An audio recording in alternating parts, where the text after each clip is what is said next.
O greatly intelligent and learned grandfather, my brother Yudhishthira, my dear mother Kunti, and my beloved wife Draupadi, as well as Arjuna, Nakula, and Sahadeva, fast completely on each Ekadashi and strictly follow all the rules, guidelines, and regulative injunctions of that sacred day.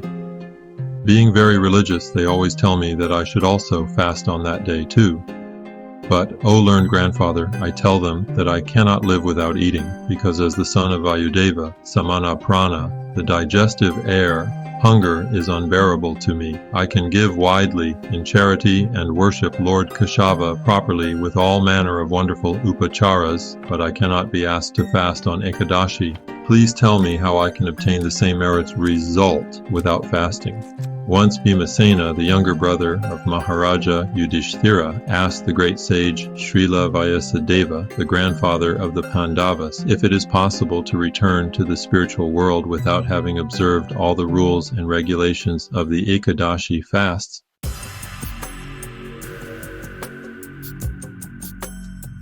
Hearing these words, the grandsire of Bhima, Shrila Vyasadeva, said, "If you want to go to the heavenly planets and avoid the hellish planets, you should indeed observe a fast on both the light and dark Ekadashis. O great saintly intelligent grandfather, please listen to my plea. O greatest of Munis, since I cannot live if I eat only once in a day, how can I possibly live if I fast completely? Within my stomach burns a special fire named Vrika, the fire of digestion. Agni, the fire god, descends from Lord Vishnu through Brahma, from Brahma to Angirasa, from Angirasa to Brihaspati, and from Brihaspati to Samyu, who was Agni's father. He is the gatekeeper in charge of Nairiti, the southeastern direction. He is one of the 8 material elements, and Parikshit Maharaja, he is very expert at examining things. He examined Maharaja Shibi once by turning into a dove. Agni is divided into 3 categories. Devagni, the fire and wood, Jatharagni, the fire in the digestion in the stomach, and Vadavagni, the fire that creates fog when hot and cold streams mix in, for example, the ocean. Another name for the fire of digestion is Vrika. It is this powerful fire that resided in Bhima's stomach. Only when I eat to my full satisfaction does the fire in my stomach become satisfied.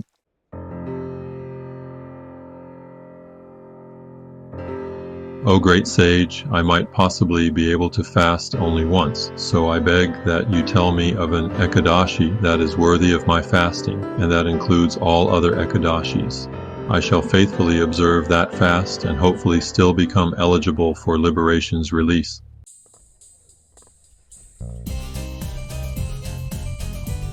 O King, you have heard from me about the various kinds of occupational duties, such as elaborate Vedic ceremonies and pujas. In the Kali Yuga, however, no one will be able to observe all these occupational and functional duties properly.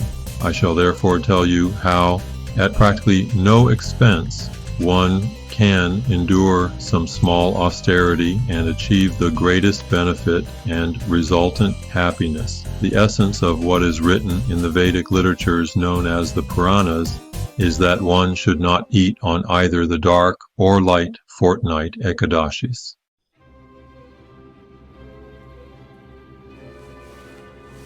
As stated in Srimad Bhagavatam, also known as Mahabhagavat Puranam 12:13, 12, and 15, the Bhagavat Puranam is itself the essence or cream of all Vedanta philosophy, or as it is called, Sara Vedanta Saram.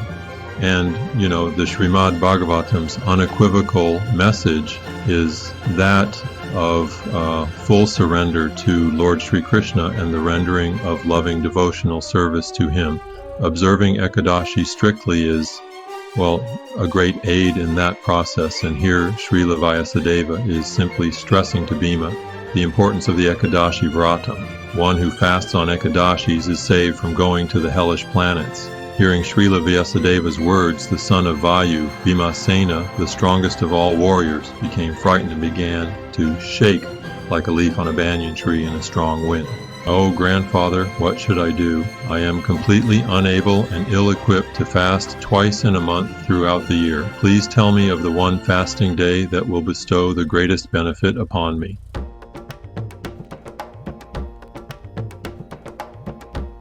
Vyasadeva replied, without drinking even water, you should fast on the Ekadashi that occurs during the light fortnight of the month of Jyeshtha, which is around May to June, when the sun travels in the sign of Taurus or Vrishabh and Gemini or Mithun. According to learned personalities, on this day one may bathe and perform achamana for pratiprakshana purification. But while performing achamana, one may drink only that amount of water equal to a drop of gold, or that amount it takes to immerse a single mustard seed. Only this amount of water should be placed in the right palm for sipping, which one should form to resemble a cow's ear. If one drinks more water than this, he might as well have drunk wine. Despite the soaring heat of summer in the northern hemisphere and cold in the southern hemisphere, one must certainly not eat anything, for if he does so, he breaks his fast. This rigid fast is in effect from sunrise on the Ekadashi day to sunrise on the Dwadashi day. If a person endeavors to observe this great fast very strictly, he easily achieves the result of observing all 24 other Ekadashi fasts throughout the entire year.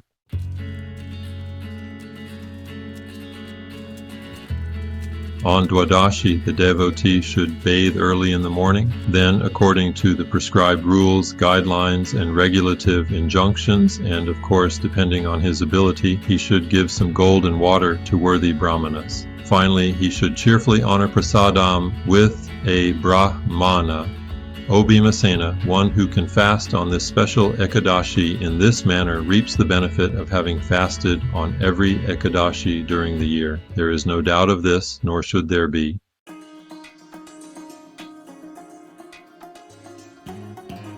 O Bhima, now hear the specific merit one gets by fasting on this Ekadashi. The Supreme Lord Keshava, who holds a conch, discus, club, and lotus, personally told me everyone should take shelter of me and follow my instructions. And he told me that one who fasts on this Ekadashi without taking even drinking water or eating becomes free of all sinful reactions, and that one who observes the difficult Nirjala fast on Jyeshtha Shukla Ekadashi truly reaps the benefit of all other Ekadashi fasts. O Bhimasena, in the Kali Yuga, the age of quarrel and hypocrisy, when all the principles of the Vedas will have been destroyed or greatly minimized, and when there will be no proper charity or observance of the ancient Vedic principles and ceremonies, how will there be any means of purifying the self? But there is the opportunity to fast on Ekadashi and become free of all one's past sins.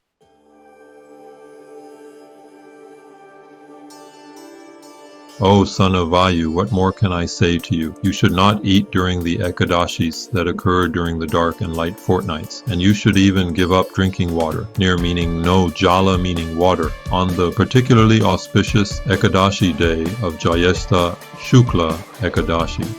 O Vrikodara, whoever fasts on this Ekadashi receives the merits of bathing in all the places of pilgrimage, giving all kinds of charities to worthy persons, and fasting on all the dark and light Ekadashis throughout the year in one go. Of this there is no doubt, O tiger among men. Whoever fasts on this Ekadashi truly becomes a great person and achieves all manner of opulence and wealth, brains, strength, and health.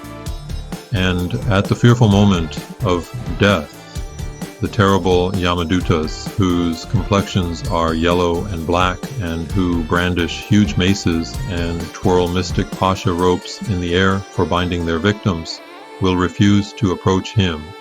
Rather, such a faithful soul will at once be taken to the supreme abode of Lord Vishnu by the Vishnu Dutas, whose transcendently beautiful forms are clothed in gorgeous yellowish garments, and who each hold a disc, club, conch, and lotus in their four hands, resembling Lord Vishnu. It is to gain all these benefits that one should certainly fast on this very auspicious and important Ekadashi, even from water.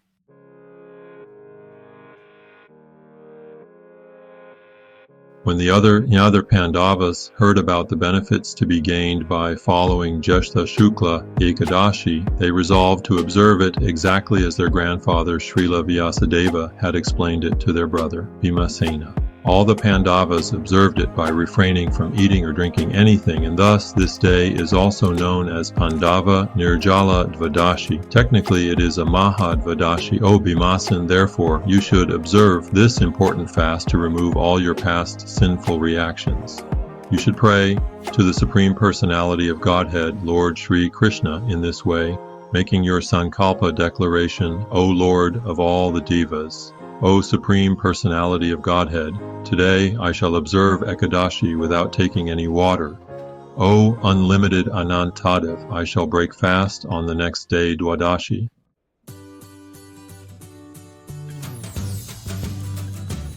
Thereafter, to remove all his sins, the devotee should honor this Ekadashi fast with full faith in the Lord and with full control over his senses. Whether his sins are equal in volume to Mount Sumeru or to Mandarachala Hill, if he or she observes this Ekadashi, the sins that have been accumulated all become nullified and are burned to ashes. Such is the great power of this Ekadashi. O best of human beings, although a person should also give water and cows in charity during this Ekadashi, if for some reason or other he cannot, then he should give a qualified brahmana some cloth or a pot filled with water. Indeed, the merit achieved by giving water alone equals that gained by giving gold 10 million times a day.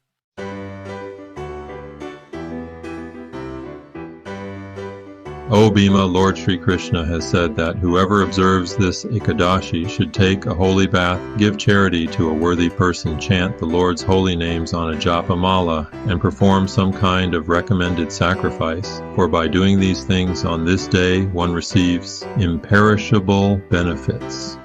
There is no need to perform any other kind of religious duty.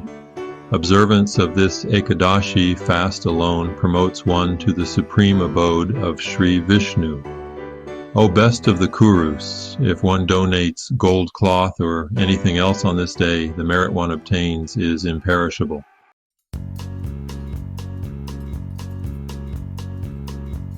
Remember, whosoever eats any grains on Ekadashi becomes contaminated by sin, and, well, verily eats only sin. In effect, he has already become a dog-eater, and after death he suffers a hellish existence. But he who observes this sacred Jyeshtha Shukla Ekadashi and gives something in charity certainly achieves liberation from the cycle of repeated birth and death and attains to the supreme abode. Observing this Ekadashi, which is merged with Dwadashi, frees one from the horrible sin of killing a brahmana, drinking liquor and wine, becoming envious of one's spiritual master and ignoring his instructions, and continually telling lies.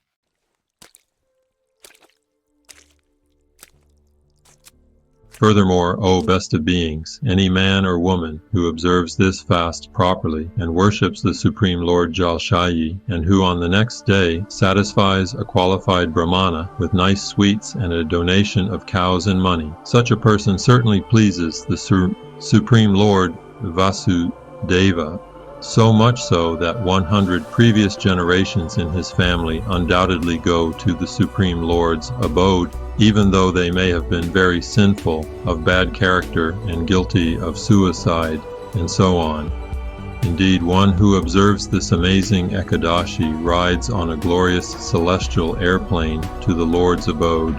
One who on this day gives a brahmana a water pot, an umbrella, or shoes surely goes to the heavenly planets. Indeed, he who simply hears these glories also attains to the transcendental abode of the Supreme Lord, Sri Vishnu. Whoever performs the Shraddha ceremony to the forefathers on the dark moon day called Amavasya, particularly if it occurs at the time of a solar eclipse, undoubtedly achieves great merit. But this same merit is achieved by him who simply hears this sacred narration. So powerful and so dear to the Lord is this Ekadashi.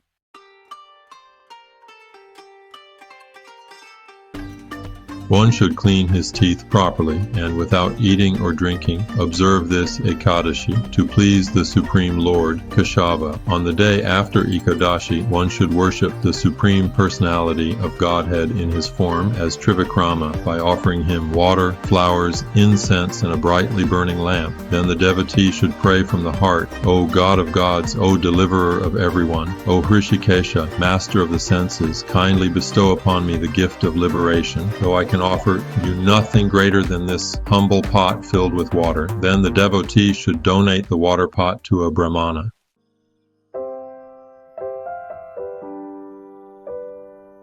O Bhimasena, after this Ekadashi fast and donating the recommended items according to his ability, the devotee should feed brahmanas and thereafter honor prasadam silently. Shrila Vyasadeva concluded, I strongly urge you to fast on this auspicious, purifying, sin-devouring Dwadashi in just the way I have outlined. Thus you will be completely freed of all sins and reach the supreme abode. Thus ends the narration of the glories of Jyeshtha Shukla Ekadashi, or Bhimasena Nirjala Ekadashi, from the Brahma Vaivarta Pura.